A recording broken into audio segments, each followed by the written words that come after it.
All right, so here's our first question. A car traveling 88 kilometers per hour is 110 meters behind a truck traveling 75 kilometers per hour. How long will it take the car to reach the truck? So we're given a couple things. First thing you want to do is identify what you know. So we know a couple of things. We know the velocity of the car and the velocity of the truck. And then we know how far apart they are.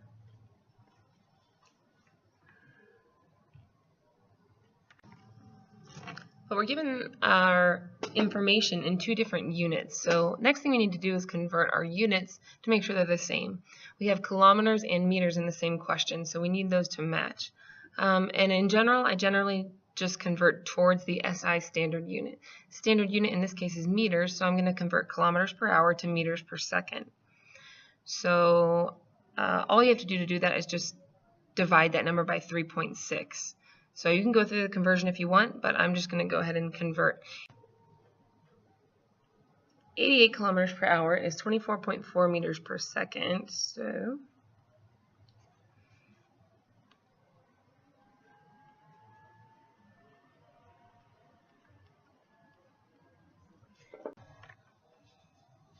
and 75 miles per or kilometers per hour is 20.8 meters per second.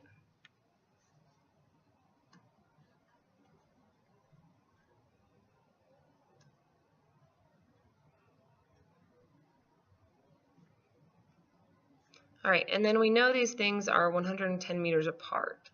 So the gap here is 110 meters. Okay, so that's the information we're given, and we're looking for a variable also. Question says, how long will it take the car to reach the truck? So how long means I'm looking for time, or change in time, delta t. I'm looking for a time interval. So time is going to be my unknown variable. These two variables that I'm given, both of the objects are traveling in the same direction, so I can call that speed or velocity, and I know a distance. So the next thing I need to figure out is an equation that relates the three variables that I'm given, and then I need to try and figure out the solution. So an equation that relates the three variables I'm given, I have velocity, displacement or distance, and time. So I'm going to use my velocity equation. Velocity equals change in x divided by time. All right, so question is, what am I solving this for? Am I solving for the car? Am I solving for the bus? Or am I solving for both? Well, in this case, you have two objects, and we know that one's going to catch up with the other. So what we're really asking is, how long is it going to take for that gap between the two objects to close? This 110 meter gap, how long is it going to take before the objects close that gap? So I need to know the rate at which they're closing that gap. So the velocity that I'm going to use in my equation is actually not going to be either of these two velocities. What it's going to be is the rate at which the gap is closing. So the gap isn't closing at 24.4 meters per second, and it's not closing at 20.8 meters per second. It's closing at the difference between those two velocities. So 24.4 minus 20.8 is the velocity that I want to use in this question. So if I subtract that, I end up with a velocity of 3.6. So that's the actual velocity that I'm going to use in my equation. So 3.6 meters per second. That's not the speed of either of my cars. That's just the rate at which the gap is closing. So I know that the gap is 110 meters long. It's closing at a rate of 3.6 meters per second, and I'm looking for time. So next thing I got to do is solve my equation for my unknown variable. So to do that, I'm just going to multiply both sides by t, get t on the other side, and then I'm going to divide both sides by v. So I end up with this as my equation. Let's use a different color here. Time is equal to change in x divided by velocity. And again, my change in x is just the size of the gap, how long it is, 110 meters. That's the distance I need to cover. And the rate at which I'm covering that distance is 3.6 meters per second. The meters cancel out, so it's always a good thing to check your units. Meters cancel out, I'm left with seconds. And if I go ahead and divide that out, I end up with 30.5 or 30.6 seconds So let's see, how many sig figs do I have? Let's just go ahead and write down our answer. 30.6 seconds. And I have 2 sig figs in my smallest unit up at the top. So then my answer should be 2 sig figs as well. So I'm going to go with 31 seconds. All right. Next question. A dog runs back and forth between its 2 owners who are walking toward one another. The dog starts running when the owners are 10 meters apart. If the dog runs with a speed of 3.0 meters per second and the owners each walk at 1.3 meters per second, how much time passes before the owners and the dog all get together? And B, how far has the dog run in this time? All right, so again, I'm going to start with what I know. What I know in this question is how far apart the 2 people are. It says they're 10 meters apart. So that's going to be, let's just call that distance, because it's not really displacement. They're both walking in different directions. So the distance that they have to cover altogether is 10 meters. It also says that the dog is running with a speed of 3.0 meters per second and the owners are each walking at 1.3 meters per second. So I know those 2 speeds, and I'm going to call them speed, not velocity. So we'll call that, we'll still label it with a V, just to not get us confused.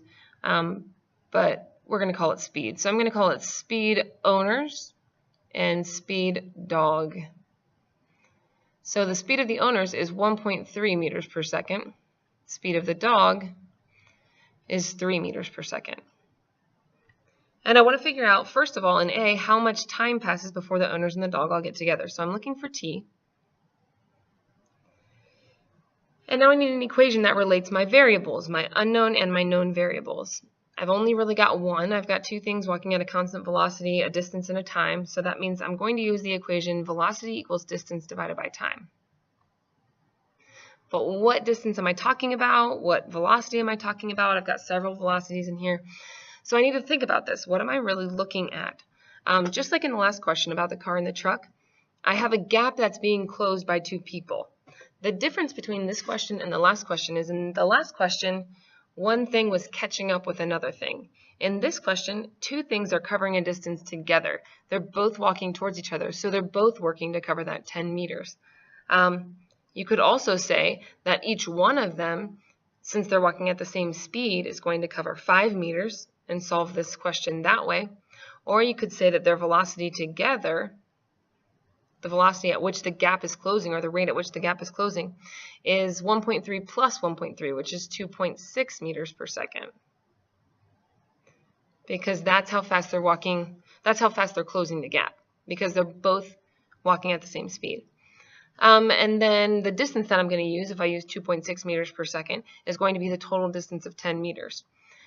And now I'm just going to adjust my equation like I did before and solve for time. So time equals distance divided by speed. Again, we're just calling it, we're just using a V for speed here. So I have 10 meters as my distance. 2.6 meters per second is my speed. The meters cancel out, and I'm left with 3.846 seconds. So 3.846 seconds, that's my time. I'm going to round that off a little bit to sig figs. I have 2 in the question, in the smallest unit in the question, so that means I need 2 in my answer. So my answer that I report is going to be 3.8 seconds. So that's the answer to part A. Now let's look at part B. Part B says, okay, so how far has the dog run in this time? Again, the dog's velocity didn't really matter in the first part of this question. Its speed was kind of irrelevant because all the dog is doing is just running back and forth between its owners. The dog running back and forth isn't going to affect how fast they meet in the middle unless they trip over the dog, but it says that they're walking at a constant rate, so we can assume that they don't. So the dog's just walking back and forth, and we want to know how far he's run. He's running at a constant rate of 3 meters per second, it says. That's his speed because he keeps changing direction, so it can't be his velocity, but that's his speed. And we want to know how much distance he's covered in this time. It's not his displacement because his displacement's not going to be very far, right? He's not going to go very far from where he started, but he is going to travel a lot of distance because he's running like a spaz between these 2 people. So we want to know what that distance is. So we're going to use the same equation we did before, this one up here, except this time we're going to use the dog's velocity, and our time is going to be how long it takes for the owners to meet each other. So the time is going to be the time from the previous part of this question. So our equation again looks the same, except this time I'm going to solve for distance. So I'm going to multiply speed times time, the rate at which he's running, and then how long he's running at that rate. Multiply those two things together, and I can figure out how far he ran. So his speed, how fast he's running, is 3.0 meters per second. And his time is, and I'm going to use the unrounded number here, 3.846 seconds. And generally, that's always a good thing to do. Always use your unrounded answer if you're using it to solve the second part of a question. Don't use your rounded answer, or you're going to get something wrong, because technically you shouldn't be rounding until the very end, and that's not the very end of this question. All right, so now I multiply these two things together, 3.846 times 3, and I get 11.5. Again, I only have 2 sig figs, so I'm not even going to write down the 11.5 because this is the end of my question, so I know this is my last answer. So I'm just going to write down about 12 meters is how far the dog has run during this time. A particular airplane must reach a speed of at least 27.8 meters per second before takeoff. It can accelerate at 2.0 meters per second squared. If the runway is 150 meters long, can the airplane reach the required speed for takeoff? If not, what minimum length must the runway have? Okay, so it's asking us 2 questions here. Can the airplane reach its required speed, which is 27.8, and if not, what's the minimum length that the runway has to have so that the airplane can reach that speed? So let's figure out what we're given in this question. I know some things. I know that the speed for takeoff has to be 27.8 meters per second. I also know that it's an airplane that's coming up to speed, so that tells me that what is the initial velocity? Well, that tells me the initial velocity is going to be 0. Planes generally start at a velocity of 0 before they rev up to takeoff. And then our final velocity is the takeoff velocity, which is 27.8 meters per second. So right off the bat, I got 2 variables to work with. I also know how fast the plane can accelerate. The plane can accelerate at a rate of 2 meters per second squared. So 2.00 meters per second squared. That's my acceleration. And then it tells me that the runway is 150 meters long. And I want to know if the airplane's going to reach the required speed for takeoff. And then it says, if not, what minimum length must the runway have? So if you think about this, what are we really solving for here? In the first question, it's asking us, well, put this in for distance and see if the airplane's going to come to its required speed. So I could do that. I could put this in. I could put 150 in for my change in x. Change in x. I could solve saying that, okay, 150 is my change in x, and I'm going to solve for my final velocity and see if it's 27.8 or higher. Another way that I can do this, there is another way, and I think it's a little bit easier. Because if I find out that the runway isn't long enough, then I'm going to have to solve another question, and then I'm going to have to do some more calculation anyway. So the second part of the question says, what minimum length must the runway have? So in that question, I'm actually looking for change in x. So why not just make that my independent variable, or my unknown variable the first time, and say, okay, well, if its minimum length is below 150, then yes, it's long enough. If the minimum length is above 150, then it's not long enough. So let's just go ahead and solve for change in x, and then we'll find out the answer to both questions. So I need an equation that allows me to solve for change in x given velocity initial, velocity, acceleration, and change in x. Notice what I don't have here. I don't have time. Time is not in my list at all. It's not a question. I don't care how much time there is, and I don't know how much time there is. So I need an equation that doesn't have time in it. So I'm going to look at my kinematic equations, those equations we learned for constant acceleration, and I'm going to pick the one that doesn't have time in it. So the only one that I have that doesn't have time in it, but does have all those other variables, is the equation that looks like this. Ooh, that's not what I want to do. V squared equals V initial squared plus 2 times acceleration times delta x, which is displacement. And displacement is what I'm solving for, so I need to adjust my equation to solve for my unknown first. So I'm going to move this velocity to the other side first. So v squared minus v initial squared equals 2a delta x. And now I'm just going to divide by everything that's not my unknown variable. So v squared minus v initial squared divided by 2a gives me change in x. And now I just have to put in what I know and solve for my unknown variable. So I know the final velocity is 27.8 meters per second. That's the velocity that it has to reach in order to take off. My initial velocity is 0, and that's 27.8 squared. And then that's all divided by 2 times my acceleration, which is 2 meters per second squared. So square 27.8, you get 772.84, and then I'm just going to divide that by 4, because 2 times 2 is 4. So divide that number by 4, and I get 193.21. So I need a runway that's 193.21 meters. And I have 3 sig figs in my question, so I can have 3 sig figs in my answer. So the length of the runway that I need is 193 meters if I round that. But just since I'm trying to find the minimum length of runway that I need, I'm going to go ahead and round up instead of rounding down because it's the minimum length, and if I undercut it, then I might crash my airplane or die or, you know, unfortunate things. So I'm just going to call it 194 meters. So that's the answer to part B. Make sure you answer the first question. The initial question, part A, is can the airplane reach the required speed for takeoff if the runway is 150 meters long? Well, the answer for that is definitely a no,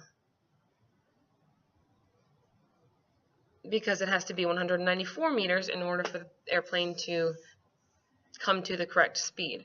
So no, 150 meters is not going to be long enough. Alright, this one says you're driving through town at 12 meters per second when a ball rolls out in front of you. You apply the brakes and begin decelerating at 3.5 meters per second squared. And then there are 2 questions. A, how far do you travel before stopping? And B, when you've traveled half the distance from part A, is your speed more than, less than, or equal to half of your original speed? Calculate your speed at that point to support your position. So before we tackle either of the questions, let's figure out what we know. And figure out where my mouse is. There it is. Okay, so how far do you travel before stopping? We know that the original speed that you're driving at is 12 meters per second. So that's going to be my initial velocity. Initial velocity is 12 meters per second. My final velocity is going to be what? Think about it. I'm coming to a stop, right? So therefore my initial velocity is 12 and my final velocity is 0. And I also know my acceleration, which is actually a deceleration in this question. So I'm decelerating. That means that my acceleration and my velocity are in opposite directions. When I slow down or decelerate, my acceleration has to be in the opposite direction of my velocity. So if my velocity is positive, that means that my acceleration must be negative. Make sure you take that into account or you're going to get the wrong answer. So my acceleration is negative 3.5 meters per second squared. And I'm looking for my change in x, how far I travel before I stop in part A. It doesn't say anything about time. I don't need time. I don't have time. I'm not looking for it. So in order to figure out how far I travel before I stop, I need one of my constant velocity or kinematic equations, and I need one that doesn't have time in it. So again, the one that doesn't have time in it is just this one. V squared equals V initial squared plus 2 times acceleration times change in x. Alright, and I'm solving for change in x just like I did in the other question, so I'm just going to go ahead and solve this equation for change in x. If you aren't sure on the algebra, just stop the video and figure it out at your own pace there. All right, so this is the same equation, just solved it for change in x. And now I'm just going to put in what I know. My initial velocity is 12. My final velocity is 0. And then there's 2 here, and then this is negative 3.5 meters per second squared. And go ahead and do the math on that on your own, or you can just trust me that the answer is 20.57 meters, or yeah, just meters. 20.57 meters. And if I round that to 2 sig figs, because 3.5 only has 2 sig figs, I get 21 meters. That's how far I'm going to drive before I stop. So next question. When you've traveled half the distance from part A, is your speed more than, less than, or equal to half of your original speed, 6 meters per second? Go ahead and just think about your answer. What do you think it's going to be?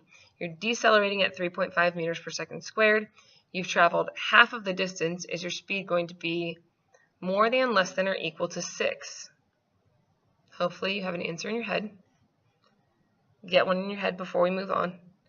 And then let's see what it is. All right, so what we're going to do is calculate the speed at half the distance and figure out if you're right or wrong. So we're going to look for our final speed. Our final speed is not going to be 0 anymore. That's going to be our question mark.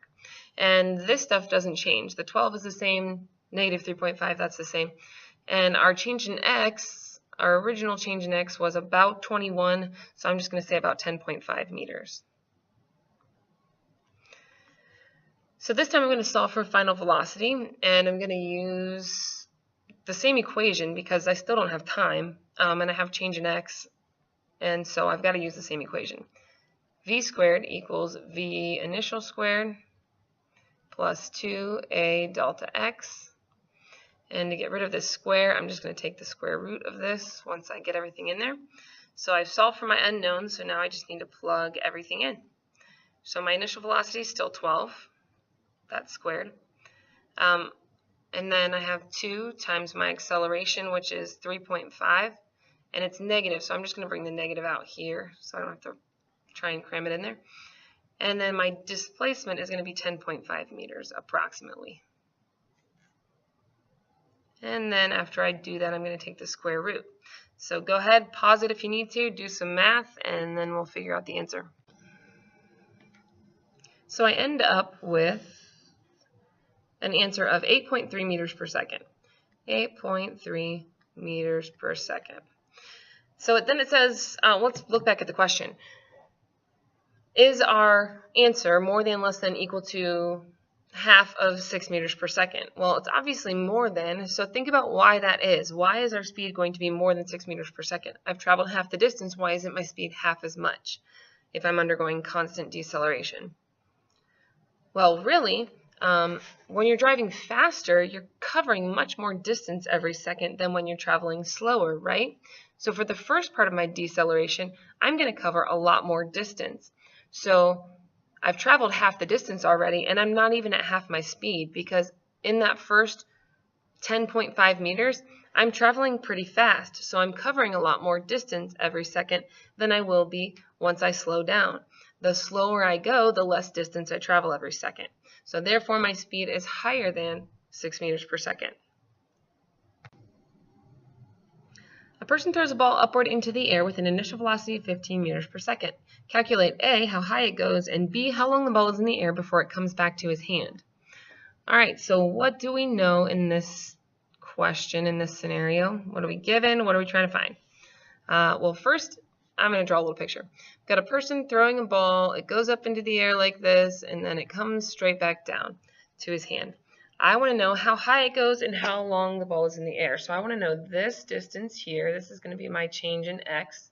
Although sometimes when we're speaking of something that's moving vertically, instead of calling it change in x, because x would be horizontal on the coordinate axis, we call it change in y. And then I also want to know how long it takes before it comes back to his hand. So I'm looking for change in y, and I'm looking for the time interval. All I know is the initial velocity of the ball. I know that initially the ball is thrown at 15 meters per second. But I also know something else because the ball's going up and it's coming back down.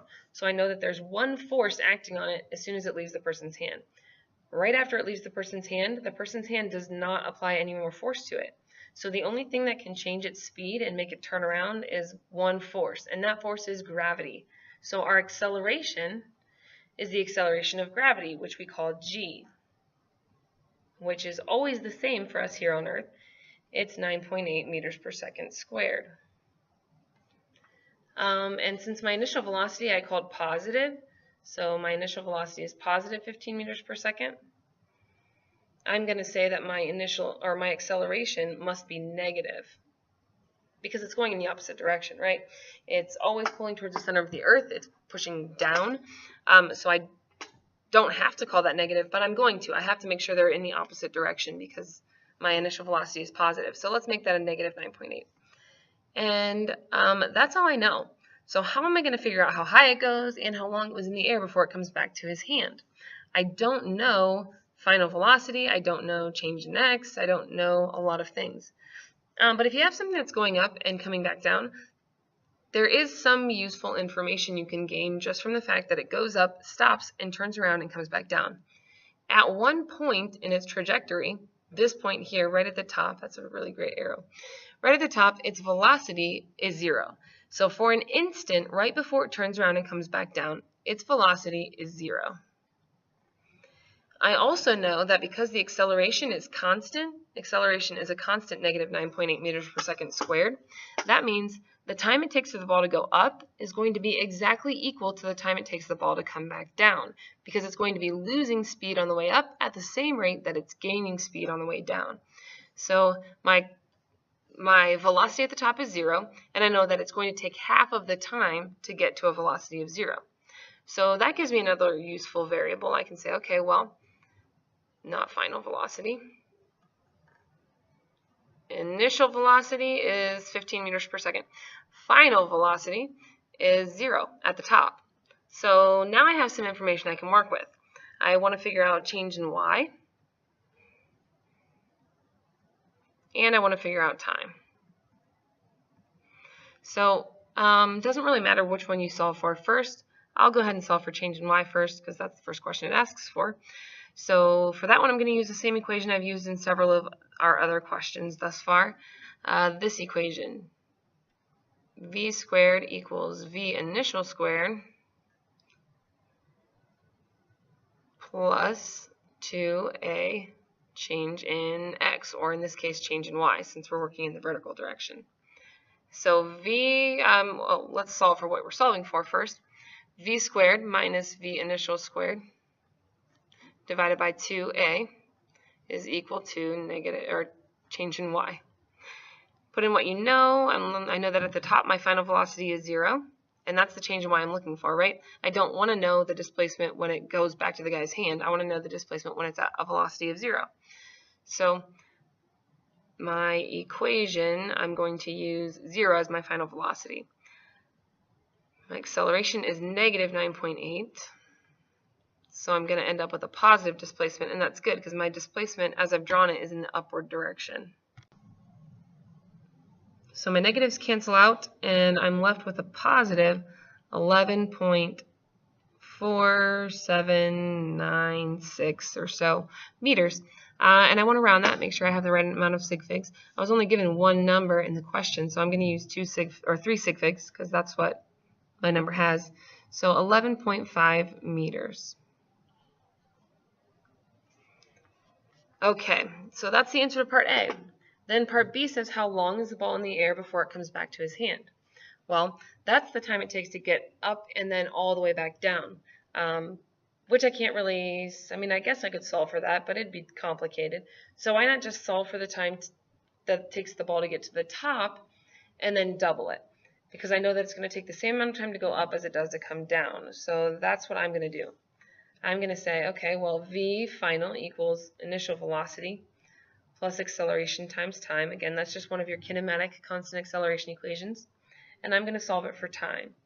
V minus v naught divided by acceleration equals time.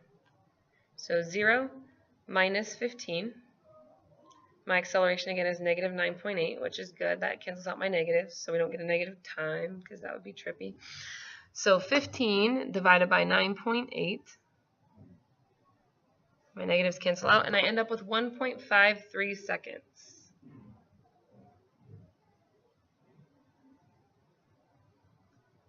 And we're good.